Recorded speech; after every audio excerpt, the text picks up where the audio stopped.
18/6/2026 को साइबर थाना जमशेदपुर में एक मामला दर्ज हुआ था। इस मामले में जो अ, वादी है रीना पांडे, इनके द्वारा ये बताया गया कि इनके साथ 3 करोड़ लगभग 3 करोड़ का साइबर फ्रॉड हुआ है और इस साइबर फ्रॉड का माध्यम ये था कि जो सामने वाला व्यक्ति था, जो अभियुक्त था, उनके द्वारा सीएसआर फंड में कुछ राशि दिलवाने के चक्कर में इनसे कुछ चीज़ों की मांग की गई, जैसे बैंक खाता, पासबुक और एक्सिस बैंक का जो करंट अकाउंट था इनका, वो खुलवाने के लिए, और इस तरीके से उन्होंने अलग-अलग चीज़ों की डिमांड की। और इसी क्रम में लगातार 5 दिन इनके साथ में वो चीज़ें होती रही और 5 दिन में 3 करोड़ रुपया इनके खाते से निकाल लिया गया। और जैसे ही ये बात संज्ञान में आई, तो 18/6 को जैसे इनको पता चला ये, तो 18/6 को मामला दर्ज कराया और इस मामले में एक व्यक्ति को फिर गिरफ्तार किया गया। जब तहकीकात की गई और मामले में व्यक्ति को गिरफ्तार करते हुए अमन कुमार सिंह है एक, इसका पता है देवरिया जिला उत्तर प्रदेश। तो वहाँ से इस व्यक्ति को पकड़ा गया। इनके पास से एक वीवो कंपनी का मोबाइल फ़ोन भी बरामद हुआ है। तो का पूरा बैंक का ये लिखना है, 5 ही दिन का ये पूरा सर। ये अनुसंधान बहुत लंबा। ये देखिए, जैसा कि 5 करोड़ का फ्रॉड है, तो बड़ा फ्रॉड है 3 करोड़ का, सॉरी। तो तीन इतना ज़्यादा उसका बैंक का ट्रांजैक्शंस और ये इतना बड़ा कागज़ बन गया। तो इसको अनुसंधान करने में कितना समय लग जाता है, मतलब इस प्रकार का जो आईटी एक्ट का केस होता है, तो उसमें बड़ा वो पेचीदा होता है। और आजकल ये लोगों के द्वारा अलग-अलग मॉडल्स भी अपनाया जाता है कि जिसमें ये बहुत ज़्यादा लेयरिंग करते हैं और मतलब उसी के समाधान के लिए बहुत सारा अपना 1930 और सीआईआर पोर्टल वगैरह सारी चीज़ें हैं, लेकिन इनके द्वारा भी बहुत ज़्यादा प्रयास किया जाता है। कई बार डिफ़िकल्ट भी होता है, लेकिन इस बार साइबर थाना ने और जमशेदपुर पुलिस ने बढ़िया कार्य करते हुए इस व्यक्ति को पकड़ा। हाँ, इसमें जो ये वादिनी है, इन्हीं के करंट अकाउंट, सेविंग अकाउंट, इन सब से मिला के 3 करोड़ का। कितने खातों में पैसा चलता है बहुत। हाँ, देखिए, ये इसमें इतना ज़्यादा है कि ये जो आपने तथ्य पूछा, इसको भी पता करने में अभी समय लग जाएगा थोड़ा-सा। मतलब अलग-अलग खाते में भेज दिया। हाँ, ये 3 करोड़ आगे उसकी लेयरिंग कर दी जाती है, जैसा कि हम बता रहे हैं। अगर वो एक ही खाते में रहेगा तो फिर तो उसको रिट्रीव करना भी बड़ा आसान हो जाएगा।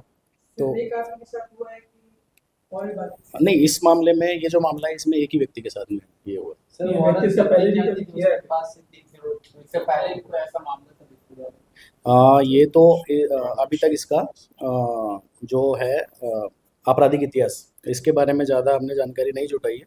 इसको एक बार चेक करना होगा, तो पता लगेगा इसका क्या आपराधिक इतिहास है और कितनी ये घटनाएँ कर चुका है। ये भी चीज़ें देखिए जानकारी में आना अभी बाकी है। इसके अभी तक कोई इसके अलावा 8 लोग, हाँ, 8 लोग हैं इसके जो हैं अभी। हाँ, उन लोगों का लगातार प्रयास कर ऐसे मामले में होता क्या है कि कोई भी जब साइबर फ्रॉड होता है, तो कोई भी आदमी ना नेम्ड एफआईआर नहीं दे पाते हैं।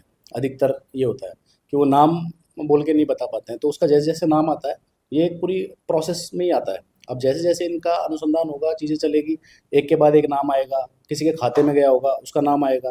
तो इसमें अभी तक जैसा कि बताया जा रहा है 8 लोगों का अब तक नाम आ गया, लेकिन और भी नाम ये बढ़ सकता है, इसमें कोई मतलब हैरत वाली बात नहीं है।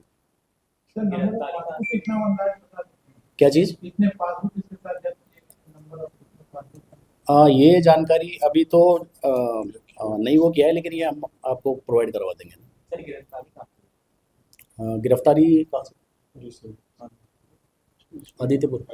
आदित्यपुर से गिरफ्तारी हुई है इसकी। तो वही रहता था कि इसका देखो स्थायी पता तो है देवरिया है, लेकिन यहाँ पे रह के और अकाउंट वगैरह ये अरेंज करवाने का काम था इनका पूरा। आदित्यपुर में एक और भी अभी मामला आया था थोड़े दिन पहले, यहीं पे पीसी हुआ था। उसमें भी क्या है कि साइबर से ही संबंधित मामला था। उसमें भी वो व्यक्ति आदित्यपुर में रह के और फ्रॉड करता था और उसका कनेक्शन ग्रामीण जमशेदपुर से भी था। तो वहाँ पे रह के ये क्या है कि अस्थायी रूप से अपना लेते हैं, ये भी इनका एक तरीका है। अस्थायी रूप से यहाँ पे रह के जानकारी जुटाते हैं, क्योंकि किसी के साथ फ्रॉड करने के लिए भी उसका रेकी करना, एक तरह से उसका पता करना क्या है, क्या हिसाब नहीं है, क्या नहीं है, वो भी चीज़ें करते हैं।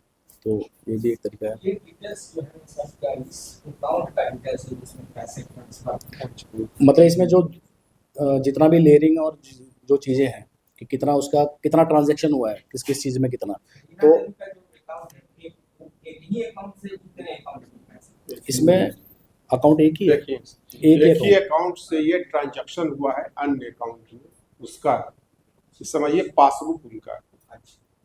रीना ये- ने किसके संपर्क में क्या क्या किसका रीना ने संपर्क में संपर्क में बताया ना कि CSR फंड उनको दिलवाने के लिए, उनकी कोई फर्म होगी उसमें फंड दिलवाने के लिए, तो उनका करंट अकाउंट है, उसकी और पासबुक की डिटेल मांगी गई, और जैसे ही एक बार डिटेल आ गई तो फिर उसने अपना कार्य शुरू कर दिया अलग अलग तरीके से। सर ये फ्रॉड से बचने के लिए क्या है इंडिविजुअल और देखो इसमें जो भी अपनी जानकारी है वो सुरक्षित रखनी चाहिए।